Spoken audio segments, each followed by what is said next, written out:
Hi boys and girls, today we are going to read chapter 11 in Bridge to Terabithia. This chapter is titled No. Something whirled around inside Jess's head. He opened his mouth, but it was dry and no words came out. He jerked his head from one face to the next for someone to help him. Finally, his father spoke, his big rough hand stroking his wife's hair, and his eyes downcast, watching the motion. "They found the Burke girl this morning, down in the creek." "No," he said, finding his voice. "Leslie wouldn't drown. She could swim, real good." "That old rope you kids been swinging on broke." His father went quietly and relentlessly on. "They think she must have hit her head on something when she fell." "No." He shook his head. "No." His father looked up. "I'm real sorry, boy." "No," Jess was yelling now. "I don't believe you. You're lying to me." He looked around again wildly for someone to agree, but they all had their heads down except Maybelle, whose eyes were wide with terror. "But Leslie, what if you die?" "No," he said straight at Maybelle. "It's a lie. Leslie ain't dead." He turned around and ran out the door, letting the screen bang sharply against the house. He ran down the gravel to the main road and then started running west away from Washington and Millsburg and the old Perkins place. An approaching car beeped and swerved and beeped again, but he hardly noticed. Leslie, dead. Girlfriend, rope, broke, fell, you. The words exploded in his head like corn against the sides of the popper. God, dead, you. Leslie, dead, you. He ran until he was stumbling, but he kept on, afraid to stop, knowing somehow that running was the only thing that could keep Leslie from being dead. It was up to him. He had to keep going. Behind him came the barricade of the pickup, but he couldn't turn around. He tried to run faster, but his father passed him and stopped the pickup just ahead, then jumped out and ran back. He picked Jess up in his arms, as though he were a baby. For the first few seconds, Jess kicked and struggled against the strong arms. Then Jess gave himself over to the numbness that was buzzing to be let out from a corner of his brain. He leaned his weight upon the door of the pickup and let his head thud against the window.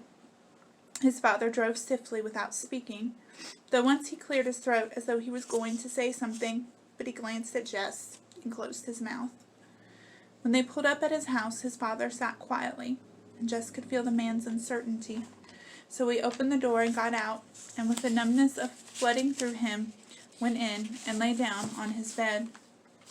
He was awake, jerked suddenly into consciousness in the black stillness of the house.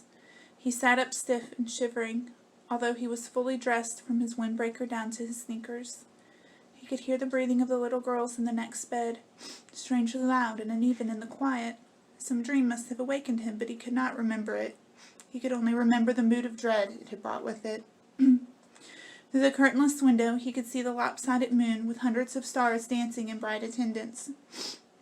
It came to his mind that someone had told him that Leslie was dead, but he knew now that had been part of the dreadful dream. Leslie could not die any more than he himself could die. But the words turned over uneasily in his mind like leaves stirred up by a cold wind. If he got up now and went down to the old Perkins place and knocked on the door, Leslie would come to open it, P.T. jumping at her heels like a star around the moon. It was a beautiful night. Perhaps they could run over the hill and across the fields to the stream and swing themselves into Terabithia. They had never been there in the dark, but there was enough moon for them to find their way into the castle, and he could tell her about his day in Washington and apologize. It had been so dumb of him not to ask if Leslie could go too. He and Leslie and Miss Edmonds could have had a wonderful day. Different, of course, from the day he and Miss Edmonds had had. But still good, still perfect. Miss Edmonds and Leslie liked each other a lot. It would have been fun to have Leslie along. "I'm really sorry, Leslie." He took off his jacket and sneakers and crawled under the covers. "I was dumb not to think of asking." "It's okay," Leslie would say. "I've been to Washington thousands of times." "Did you ever see the buffalo hunt?"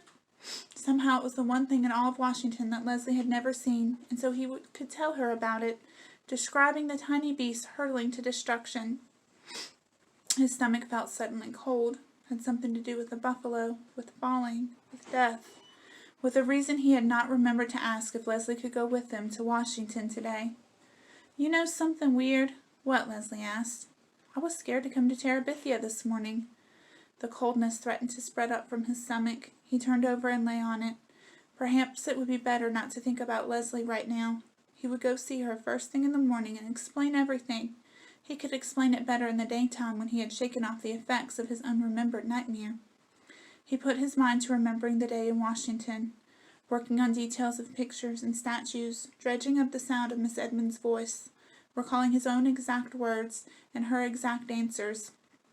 Occasionally into the corner of his mind's vision would come a sensation of falling, but he pushed it away with a view of another picture or the sound of another conversation.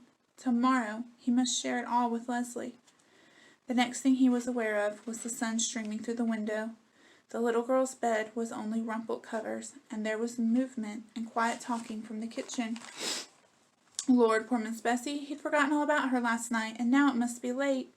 He felt for his sneakers and shoved his feet over the heels without tying the laces. His mother looked up quickly from the stove at the sound of him. Her face was set for a question, but she just nodded her head at him. The coldness began to come back. "I forgot Miss Bessie. Your daddy's milking her. I forgot last night, too." She kept nodding her head. "Your daddy did it for you. But it wasn't an accusation. You feel like some breakfast?" Maybe that was why his stomach felt so odd. He hadn't had anything to eat since the ice cream Miss Edmonds had bought them at Millsburg on the way home. Brenda and Ellie stared up at him from the table.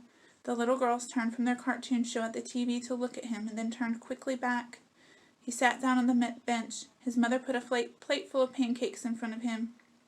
He couldn't remember the last time she had made pancakes. He doused them with syrup and began to eat. They tasted marvelous. "You don't even care, do you?" Brenda was watching him from across the table. He looked at her puzzled, his mouth full. "If Jimmy Dix died, I wouldn't be able to eat a bite." The coldness curled up inside of him and flopped over. "Will you shut your mouth, Brenda Aarons?" His mother sprang forward. The pancake turner held threateningly high. "Well, Mama, he's just sitting there eating pancakes like nothing happened. I'd be crying my eyes out." Ellie was looking first at Miss Aarons and then at Brenda. "Boys ain't supposed to cry at times like this, are they, Mama?" "Well, it don't seem right for him to be sitting there eating like a brood cow. I'm telling you, Brenda, if you don't shut your mouth." He could hear them talking, but they were further away than the memory of the dream. He ate, and he chewed, and he swallowed, and when his mother put 3 more pancakes on his plate, he ate them too. His father came in with the milk.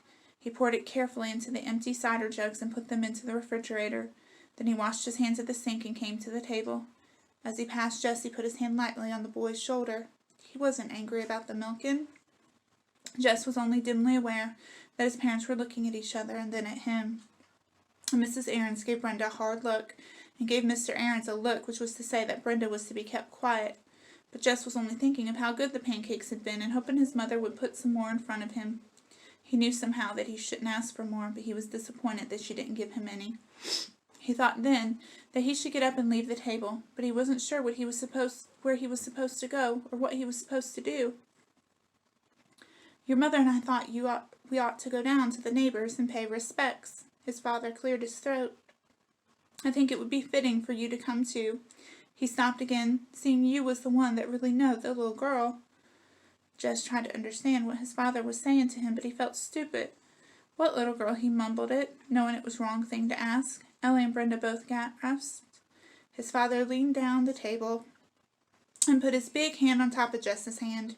He gave his wife a quick, troubled look, but she just stood there, her eyes full of pain, saying nothing. "Your friend Leslie is dead, Jessie. You need to understand that." Jess slid his hand out from under his father's. He got up from the table. "I know it ain't an easy thing." Jess could hear his father speaking as he went into the bedroom. He came back out with his windbreaker on. "You ready to go now?" His father got up quickly. His mother took off her apron and patted her hair. Maybelle jumped up from the rug. "I want to go too," she said. "I never seen a dead person before." "No." Maybelle sat down again, as though slapped down by her mother's voice. "We don't even know where she's laid out at, Maybelle," Mrs. Aarons said, more gently.